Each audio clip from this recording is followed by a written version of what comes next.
Back to news. ఒకవైపు వేసవి సెలవులు, మరోవైపు వాతావరణం కాస్త చల్లబడ్డంతో తిరుమల కొండ నిండుగా కనిపిస్తుంది. తిరుమలలో 3 రోజులుగా భక్తుల రద్దీ కొనసాగుతుంది. శ్రీవారి దర్శనం కోసం తెలుగు రాష్ట్రాలతో పాటు తమిళనాడు, కర్ణాటక నుంచి వచ్చే భక్తులతో వైకుంఠం క్యూ కాంప్లెక్స్, నారాయణగిరి షెడ్లు నిండిపోయాయి. రింగ్ రోడ్డు మీదుగా ఆక్టోపస్ భవనం వరకు సుమారు 3 కిలోమీటర్ల వరకు భక్తులు బారులు తీరారు. శ్రీవారి దర్శనానికి 24 గంటల సమయం పడుతుందని టీటీడీ ప్రకటించింది. క్యూ లైన్లో ఉన్న భక్తులకు అధికారులు తాగునీరు, అన్నప్రసాదాలు, పాలు అందిస్తున్నారు. ఇక వేసవి సెలవుల నేపథ్యంలో ఈ రద్దీ మరికొన్ని రోజుల పాటు కొనసాగే అవకాశం ఉందని తెలుస్తోంది.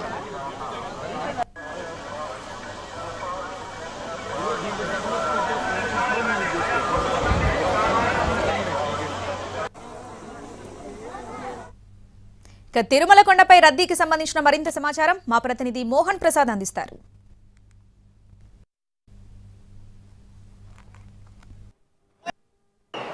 శేషాచల కొండలు భక్తజన సంద్రంగా మారిపోయింది. శ్రీవారిని దర్శించుకోవడానికి పెద్ద సంఖ్యలో భక్తులు తిరుమలకు తరలి వస్తున్నారు. దీంతో వైకుంఠం క్యూ కాంప్లెక్స్ లో ఉన్నటువంటి కంపార్ట్మెంట్లు అన్ని కూడా పూర్తిగా నిండిపోయి వెలుపల ఉన్నటువంటి నారాయణగిరి ఉద్యానవనం కూడా పూర్తిగా నిండిపోయింది. అటు తర్వాత దాదాపు 3 కిలోమీటర్ల మేర క్యూ లైన్లో భక్తులు స్వామివారి దర్శనం కోసం వేచి ఉన్నారు. ప్రస్తుతం ఆక్టోపస్ అంటే గోగర్భం డ్యామ్ సమీపంలో ఉన్నటువంటి ఆక్టోపస్ బిల్డింగ్ వద్ద నుంచి కూడా భక్తులను క్యూ లైన్లోకి అనుమతిస్తున్నటువంటి పరిస్థితి అయితే ఏర్పడింది. సర్వదర్శనానికి సంబంధించి 24 గంటల సమయం పడుతుందంటూ కూడా టీటీడీ ప్రకటించింది. మరోవైపు నిన్నటి రోజున రికార్డు స్థాయిలో 90,700 మంది భక్తులు శ్రీవారిని దర్శించుకున్నారు. ఇవాల్టి రోజున కూడా 90,000 మించి భక్తులకు స్వామివారి దర్శనం లభించేటటువంటి అవకాశాలు ఉన్నాయి. ప్రస్తుతం శ్రీవారి ఆలయానికి సంబంధించి ఉదయం నుంచి కూడా భక్తులను దర్శనానికి నిరంతరాయంగానే అనుమతిస్తున్నారు. ఇక భక్తుల దర్శనానికి సంబంధించి ఆలయం వెలుపల మనం ప్రత్యక్షంగా కూడా విజువల్స్లో చూడవచ్చు.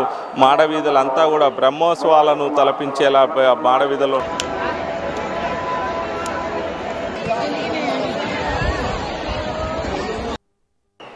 శేషాచల కొండలు భక్తజన సంద్రంగా మారిపోయింది. శ్రీవారిని దర్శించుకోవడానికి పెద్ద సంఖ్యలో భక్తులు తిరుమలకు తరలి వస్తున్నారు. దీంతో వైకుంఠం క్యూ కాంప్లెక్స్ లో ఉన్నటువంటి కంపార్ట్మెంట్లు అన్ని కూడా పూర్తిగా నిండిపోయి వెలుపల ఉన్నటువంటి నారాయణగిరి ఉద్యానవనం కూడా పూర్తిగా నిండిపోయింది. అటు తర్వాత దాదాపు 3 కిలోమీటర్ల మేర క్యూ లైన్లో భక్తులు స్వామివారి దర్శనం కోసం వేచి ఉన్నారు. ప్రస్తుతం ఆక్టోపస్ అంటే గోగర్భం డ్యామ్ సమీపంలో ఉన్నటువంటి ఆక్టోపస్ బిల్డింగ్ వద్ద నుంచి కూడా భక్తులను క్యూ లైన్లోకి అనుమతిస్తున్నటువంటి పరిస్థితి అయితే ఏర్పడింది. సర్వదర్శనానికి సంబంధించి 24 గంటల సమయం పడుతుందంటూ కూడా టీటీడీ ప్రకటించింది. మరోవైపు నిన్నటి రోజున రికార్డు స్థాయిలో 90,700 మంది భక్తులు శ్రీవారిని దర్శించుకున్నారు. ఇవాల్టి రోజున కూడా 90,000 మించి భక్తులకు స్వామివారి దర్శనం లభించేటటువంటి అవకాశాలు ఉన్నాయి. ప్రస్తుతం శ్రీవారి ఆలయానికి సంబంధించి ఉదయం నుంచి కూడా భక్తులను దర్శనానికి నిరంతరాయంగానే అనుమతిస్తున్నారు. ఇక భక్తుల దర్శనానికి సంబంధించి ఆలయం వెలుపల మనం ప్రత్యక్షంగా కూడా విజువల్స్లో చూడవచ్చు.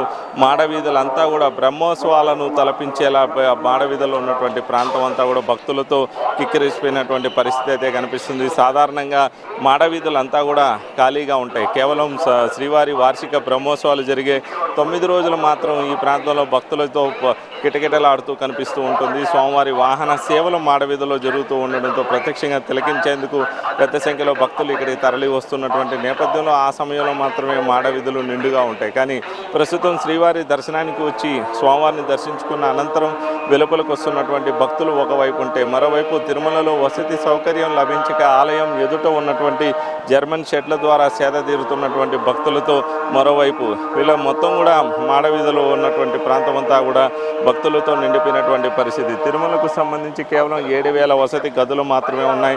4 యాత్రికుల వసతి సముదాయాలు అయితే భక్తులకు అందుబాటులో ఉంది. దాదాపు 50,000 మంది భక్తులకు వసతి సౌకర్యాన్ని కల్పించేటటువంటి అవకాశం ఉన్నప్పటికీ కూడా ప్రస్తుతం అంతకు మించి భక్తులు తిరుమలకు చేరుకుంటున్నారు. ఇప్పటికే భక్తులతో తిరుమలలో ఉన్నటువంటి క్యూ లైన్లన్నీ కూడా పూర్తిగా నిండిపోయాయి. తలనీలాలు సమర్పించడానికి కూడా వేచి ఉండవలసిన పరిస్థితి అయితే ఏర్పడుతుంది. నిన్నటి రోజున దాదాపు 50,000 మంది భక్తులు స్వామివారికి తలనీలాలు సమర్పించి తమ మొక్కులు చెల్లించుకున్నటువంటి పరిస్థితి. ఎన్నికలకు సంబంధించి అటు తెలుగు రాష్ట్రాలతో పాటు తమిళనాడు, కర్ణాటకలో పోలింగ్ ప్రక్రియ పూర్తయినటువంటి నేపథ్యంలో స్వామివారిని దర్శించుకోవడానికి పెద్ద సంఖ్యలో అట్లు రాజకీయపరమైనటువంటి సంబంధిత వ్యక్తులతో పాటు విద్యార్థులు, వారి తల్లిదండ్రులు, అదేవిధంగా వ్యవసాయానికి సంబంధించినటువంటి రైతులు, ఇలా అన్ని వర్గాలకు సంబంధించినటువంటి భక్తులైతే తిరుమలకు ప్రస్తుతం క్యూ కడుతున్నారు. వేసవి సెలవుల ప్రారంభంలో భక్తుల తాకిడి పెద్దగా లేనప్పటికీ కూడా 3 రోజుల నుంచి కూడా భక్తుల తాకిడి అయితే తిరుమలకు మొదలైందని చెప్పవచ్చు. 13వ తేదీ పోలింగ్ ప్రక్రియ ముగిసిన తర్వాత నుంచి కూడా తిరుమలకు వస్తున్నటువంటి భక్తుల సంఖ్య పెరుగుతూ వస్తున్నప్పటికీ ఉన్నప్పటికీ 3 రోజులుగా మాత్రం అనూహ్యంగా పెరిగిపోయింది. దీంతో ఇది వీకెండ్ క్రౌడ్గా భావిస్తున్నప్పటికీ కూడా వేసవి సెలవులు మొదటి నుంచి కూడా భక్తుల తాకిడి లేనటువంటి నేపథ్యంలో మరి కొద్ది రోజులు మాత్రమే వేసవి సెలవులు మిగిలి ఉన్నటువంటి నేపథ్యంలో స్వామివారి దర్శనం చేసుకొని మొక్కులు చెల్లించుకోవడానికి భక్తుల తాకిడి మరో 15 రోజుల పాటు కూడా కొనసాగేటటువంటి అవకాశాలు ఉంటాయి. దీంతో స్వామివారిని దర్శించుకోవడానికి ఈ 15 రోజులు కూడా పెద్ద సంఖ్యలో భక్తులు తరలి వచ్చే అవకాశాలు ఉంటాయని చెప్పి కూడా టీటీడీ అధికారులు అయితే భావిస్తున్నారు. ప్రస్తుతం అందుకు అనుగుణమైనటువంటి ఏర్పాట్లు అయితే చేస్తున్నారు. కానీ స్వామివారి దర్శనానికి మాత్రం సర్వదర్శనం భక్తులు ప్రస్తుతం 24 గంటల సమయం అయితే క్యూ లైన్లో వేచి ఉండాల్సిన పరిస్థితి అయితే ఏర్పడుతుంది. ఇది ప్రస్తుతం